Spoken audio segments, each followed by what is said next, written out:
हरे कृष्णा कृष्ण कृष्ण हरे हरे हरे राम राम राम हरे हरे।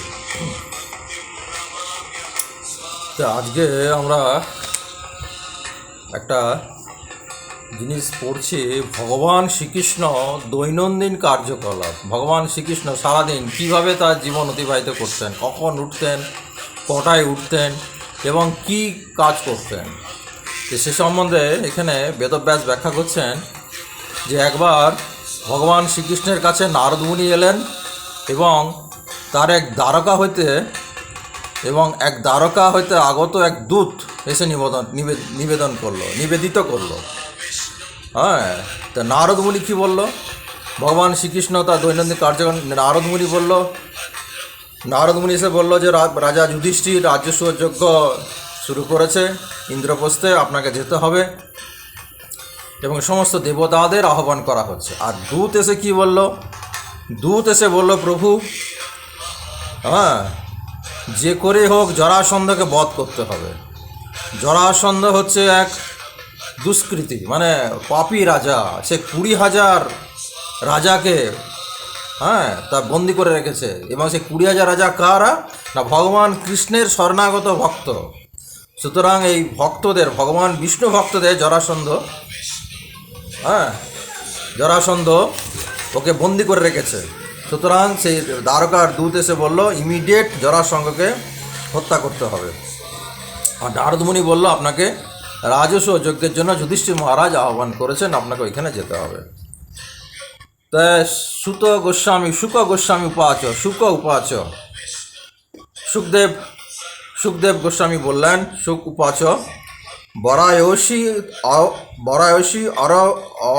বরায়সী অবরুণ বন মানে উচ্চস্বরে কুঞ্জন করে, কৃষ্ণম শ্রীকৃষ্ণ বোধয়ন্তী জাগরণ ইবং বন্দিনাম পর গায়েষু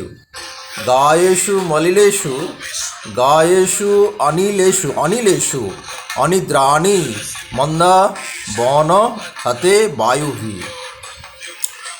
এই ওয়ার্ডের মানে হচ্ছে বয়াসী মানে পাখিরা, অবরূবন মানে উচ্চস্বরে কুঞ্জন করছে, পাখিরা উচ্চস্বরে কুঞ্জন করছে, কৃষ্ণম মানে শ্রীকৃষ্ণের, বোধয়ন্তী মানে জাগরণের জন্য, ভগবান কৃষ্ণকে জাগরণের জন্য, তারা ভগবান শ্রীকৃষ্ণকে ওঠানোর জন্য ব্রহ্ম মুহূর্তে সে পাখিরা কুঞ্জন করছে, ইবম যেন, মন্দিনম মানে মহিমা বন্দনা করছে, গায়েষু মানে তারা গান করছে। কি করছে? অনিলেষু মানে ভ্রমরেরা, অনিদ্রাণী নিদ্রা থেকে, মন্দাকার পারিজাত বৃক্ষ সমূহ, বন উপবন এবং বায়ুভি সমীরণের দ্বারা। অনুবাদ: পারিজাত উদ্যান হইতে আগত সুবাস এবং প্রভাবে ভ্রমরের গুঞ্জনে পাখিরা নিদ্রা থেকে উঠেছিলেন এবং তারা তখন সভা কবিদের দ্বারা ভগবানের মহিমা কীর্তনের মতো উচ্চস্বরে গান করতে শুরু করলো এবং তাতে ভগবান শ্রীকৃষ্ণকে তারা জাগিয়ে দিল। তাহলে এখান থেকে আমরা কিছু জানতে পারি যে ব্রহ্ম মুহূর্তে মানে 1 ঘন্টা 36 মিনিট আগে পারিজাত বৃক্ষের সমস্ত সুবাস গন্ধ ভগবান তার রাজপ্রাসাদে প্রবেশ করছে এবং ভ্রমরেরা গুঞ্জন করছে, পাখিরা তাদের সভা কবিদের সভার মধ্যে উচ্চস্বরে গান করে ভগবান শ্রীকৃষ্ণকে নিদ্রায় জাগিত করছে।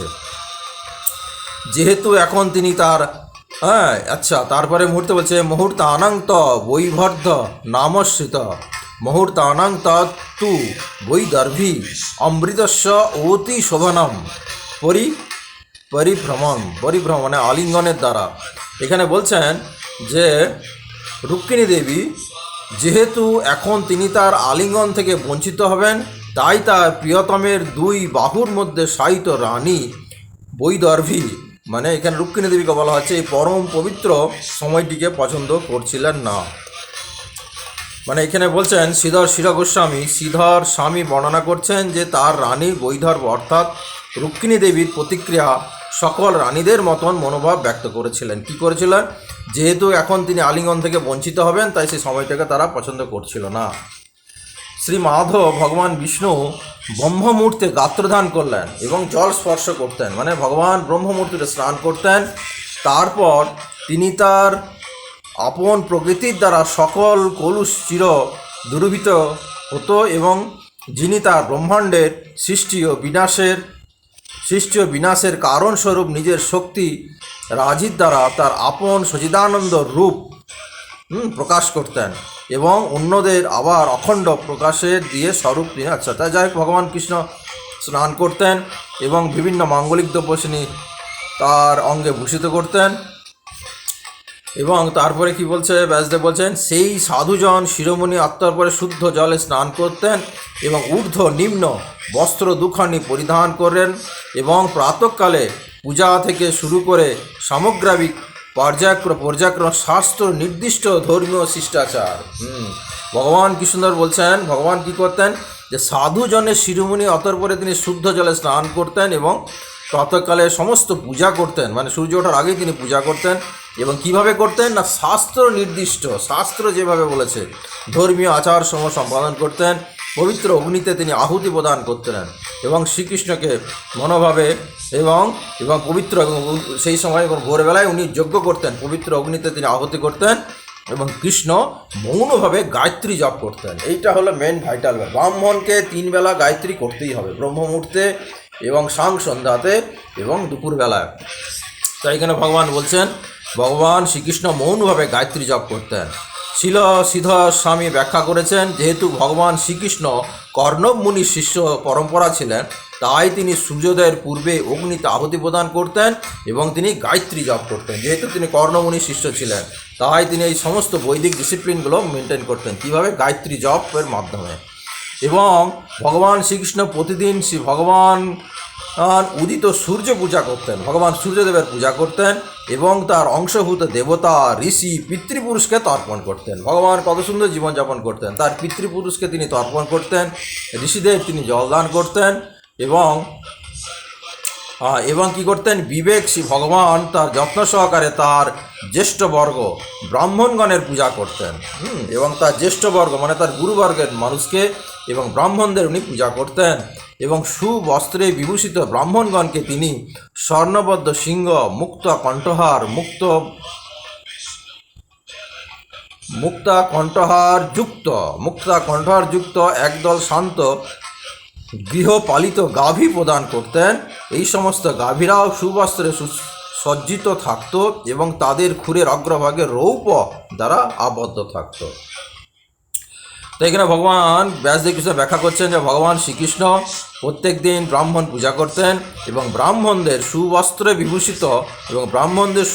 বিভূষিত মানে কিছু গাভীকে সুবস্ত্রে বিভূষিত গাভীকে স্বর্ণোদয় সিংহ মানে তাদের সিংহগুলি ছিল স্বর্ণের দ্বারা আবৃত এবং মুক্তার কণ্ঠহার, এবং গাভীদের গলায় কি ছিল? মুক্তার কণ্ঠহার, এবং এই গাভীদের সুবস্ত্রে সজ্জিত ছিল এবং খুরে ছিল রৌপ্য দ্বারা আবৃত। খুর ছিল রূপ দ্বারা আবৃত। এইরকম গাভীকে তিনি খুরের রূপ ছিল এবং প্রচুর দুগ্ধ প্রদায়নী তারা ছিল, প্রথম প্রসূতা এবং সবৎসা মানে বাছুর সমেত সবৎসা এবং প্রচুর দুগ্ধ দিত।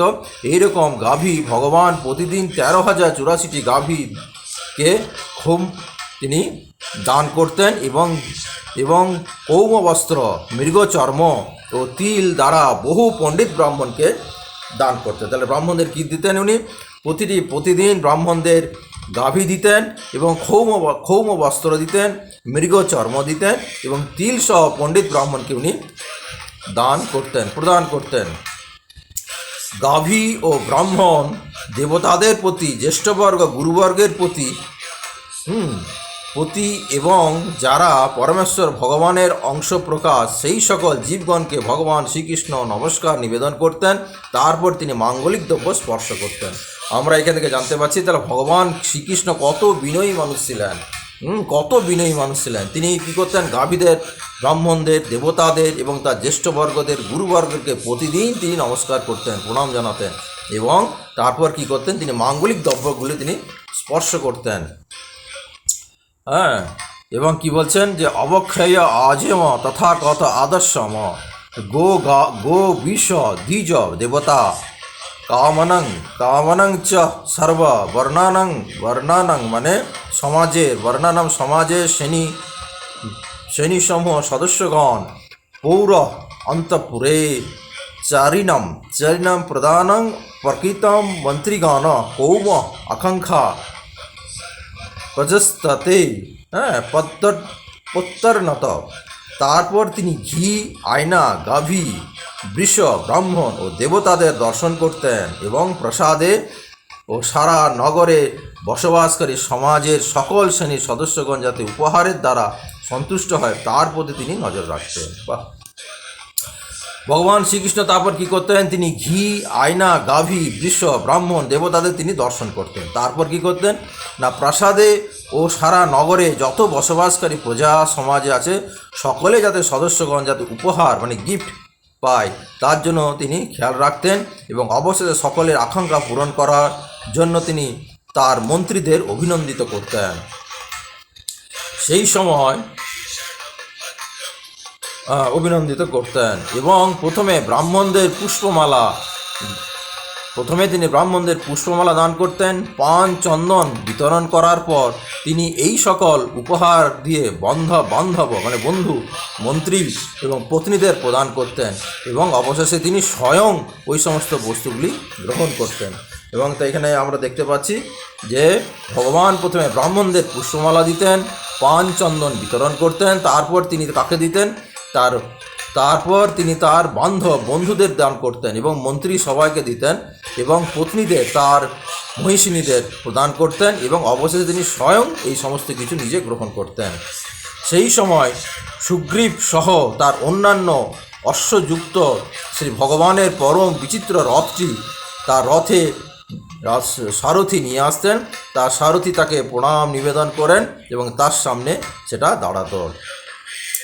ঠিক যেমন পূর্বে পর্বতে সূর্য